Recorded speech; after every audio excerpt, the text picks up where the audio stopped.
I just want to check if Nyangizwa yini, yes or no, so that I can continue. Okay, right. All right. I'm with someone who's going to confirm on the comments. That's my manager. Ever since I came here, I've never been okay. Yes, I'm a man. I fucked up a lot of things many times, but because you don't know me, we all make ama mistakes. I know this is going to trend today, and it's gonna be shared on Facebook and whatever. So, yeah, whatever that is going to be said or whatever is ikhulunyiwe ngami, some of it is true, some of it is not true. And sengikhalela nje i-health yami ukuthi whatever that is happening is destroying my reputation and my health. Angikho seduze ne South Africa, but ngiyaphazamiseka nje kakhulu. I'm not going to lie. I'm leading a kitchen, 4-star hotel. I'm a head chef, so stress angisidingi at the moment. Basically, whatever uma wengane yami izinto azisho, yes, I've been quiet, but I think she also deserves ukuthi clarify izinto ezifew. I know abanye bazongibiza ngesiphukuphuku or something, that's fine. But I'm gonna say this deep down. Yes, Wayne is the one who say comment manje, telling you guys the truth. I've been supporting umntwana.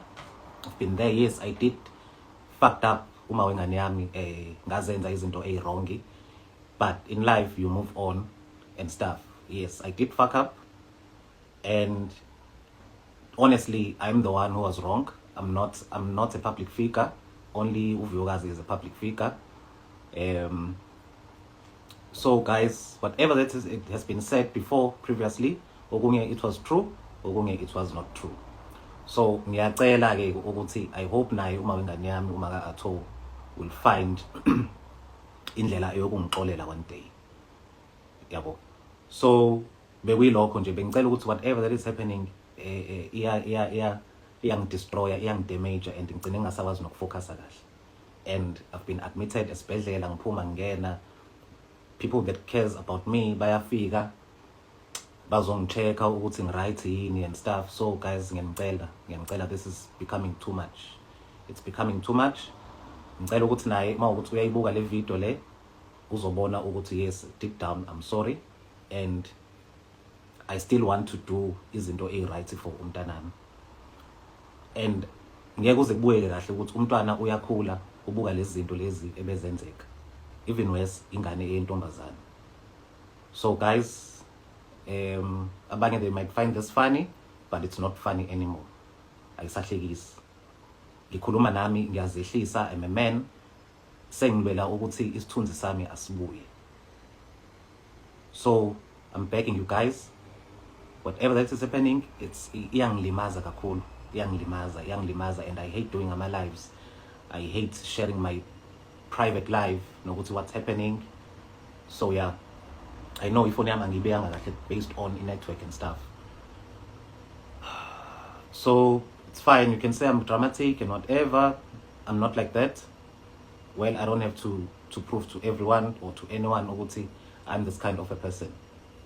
So yeah, bengicela ukuthi nje kube khona peace between me, Vuyokazi, and uma wengane yami, because all that I'm doing, all my hard work ngisebenzela abantu abasempilweni yami. So I'm begging you, ngiyacela whatever enizwile ngami, whatever that is happening, ngicela ukuthi kubuye isithunzi sabo bobabili, uVuyokazi and uPhiwe. So this video was for ukulungisa yonke into that has been happening.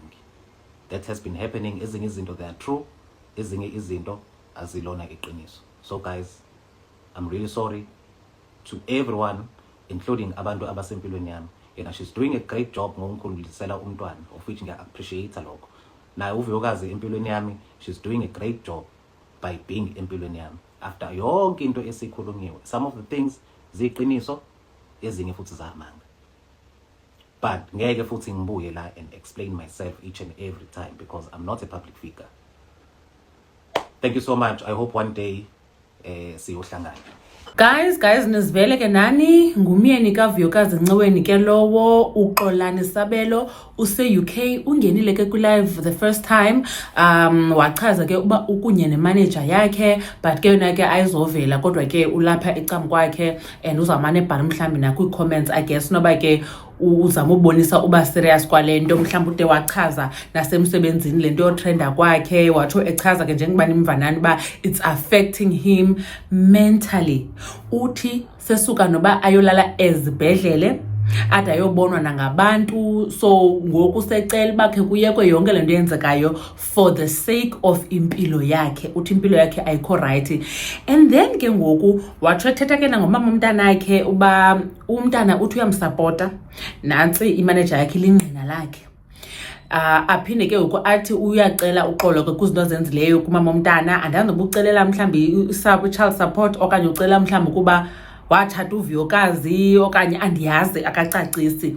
So basically ke njobe ethetha nje uthi whatever ephumileyo okanye ezawuphuma hey andiyazi but it seems like ikhona into eyenzekayo thina esingekayazi esingekayiboni okwangoku. Uyaqonda so uzama andinobuzama ke ngokuba ayistop ingabi senzeka ngoba unako nokucela uxolo kumama omntana. Aphinde ke ngoku noVuyokazi ucela uba andiyazi isithunzi sabo hey andiyazi bakwenzeka ntoni. I just wish uba uXolani ngevesile wasixelela uba bethunani kukho izinto ezinje nanje nantsi into eyenzekayo ngoku so ndizokwenza le live uzokuthi. Uyaqonda so akayicacisi ba exactly yintoni le yenzekayo but uyachaza ba because ugqibelele notrend ugqibele edala utrend si confused ba kwenza intoni entsha ngokuba ade athi go live nemanager yakhe because asikaboni into. I mean I'm sure it's been 2 weeks kuthe cwaka. Uyaqonda so akatsho ke kodwa kule live uba kanye kwenzeka ntoni. Andiyazi inyanga iphelile ke bethunani mhlambi i-child support ayingenanga ngoba umentionile uba umntana uyamsupporta and yonke into ayenzayo uyenzela for umntanakhe and ucela uxolo nakumama umntanakhe nangona abanye abantu bazawuthi usisiphukuphuku. Hey but I just feel like uXolani zonke ezi zinto zenzekayo okanye bezisenzeka nguye oyena mntu I think ebe-contributor kakhulu kuzo because bekuba zii-voice notes ngubani othethayo kwa voice notes okanye voice recording ikwanguye so ngumlomo wakhe unomlomo. Uyayazi ba abantu bayalika i-voice notes kodwa yena he continues to pepereza. Ndiyayiva lento etshoyo ba ayisekho funny anymore affect i-mental health yakhe but zonke izinto thina that we've posted zizinto ezikwathethwa nguye. Khasithi gcina ndaba nje ne-screenshots zizinto ezibhalwe nguye. Yonke into e-exposeweyo into ezenziwe kwanguye ayizonto nje ba ebezihlelele then ke abantu they are making up stories. Nguye uyathetha kwi-voice recordings, nguye uyathetha kwi-phone calls, nguye uyabhala. Ngoku sele yazi ba abantu bayazishare izinto zakhe because njengoba sitsho naye uba he is dating a public figure which is uVuyokazi Nciweni so kufanele ba careful kakhulu. So asiyazi ke bethunani kodwa kukhangeleka ingathi kukhona kushaya amanzi kungaqhuma kubasiwe. So sizawubona ke ba inoba kwenzeka ntoni kodwa ke I have a feeling ba khona ezinye shenanigans ezenzekileyo. Uyacela ke kodwa ba bethunani makhe kumiwe yonke le nto yam-affecta. Well for thina omamgobhozi bethunani mna I don't go and dig izinto. I don't even go ndizama uyothetha nabantu. Ndingafuna just umuntu oyi-1 nandakhe athi ndakhe ndam-inbox andifuna iscoop. I don't do that. I work with izinto that are already out there. Indaba esezikhona is either sezidlala eTVini okanye ziku-TikTok ziku-Instagram okanye ziku-live njengangoku le video ndiyenzayo benze i-live kwi-public platform. U-live u-accessible ebantwini. Abantu ba-screen recordile nangoku nam ndi-screen recordile and nam ke bendifuna uhambisa le message because uthetha nabantu so that nive ke nani esi sicelo sakhe ke ndingekho sure noba sithini. So yeah uXolani mna all I'm going to say kuye kukuba nguye ozifakayo kwezi zinto akuzo. Uyatrenda nguye ozitrendisayo uba naye anojonga qaphele kwenze yena. So yeah makaqale makazibheke yena before athethisa abantu okanye ablame abantu into azithethayo ezifowunini phone calls, into azithethayo kwi-voice recordings, into azithethayo ku-WhatsApp. Yabo, so ke kuthiwa uzenzile akakhalelwa, akasiclarify ngeziphi eziyinyani ngeziphi ezingeyonyani.